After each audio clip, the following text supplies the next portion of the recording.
বল। আগে এই লোকটাকে দাও। চাচা কি নেবেন? সাবান দাও মা। টাকা খাতায় লিখে দেবো। এই আবার বলতে কি নিবি? এ ছোড়া, পিট পিট করে কি দেখছি? কি নিবি বলবি তো? হ্যাঁ বলছি, এই 1 টাকা একটা লাভ চকলেট দাও, 2 টাকার মটমটি দাও, আর 1 টাকার ভাতের বিস্কুট দাও।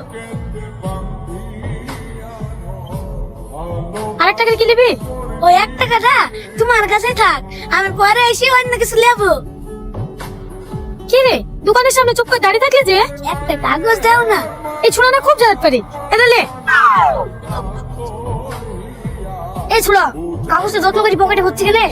জানিস রমজান, আজকে বুঝতে পারলু সালমা আমাকে কত ভালোবাসে।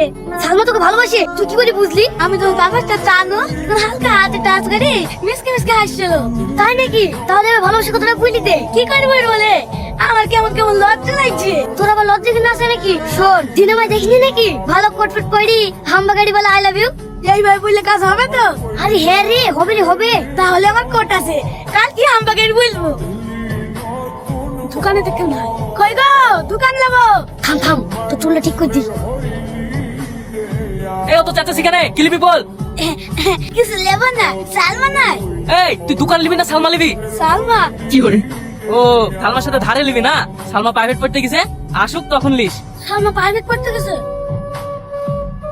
এই রমজান, আমি যে সালমাকে ভালোবাসি, আর আব্বা শুধু জানে। তুই কি করে বুঝলি? দেখলি নি, আর আব্বা বললো সালমানি বালা কি লিবা। তাহলে তুই সালমাকে চালিনি কেনে? হাট, শ্বশুর সঙ্গে ছুটি চা যায়। সালমা যেহেতু নাই, কালকে আলাবে বলিস।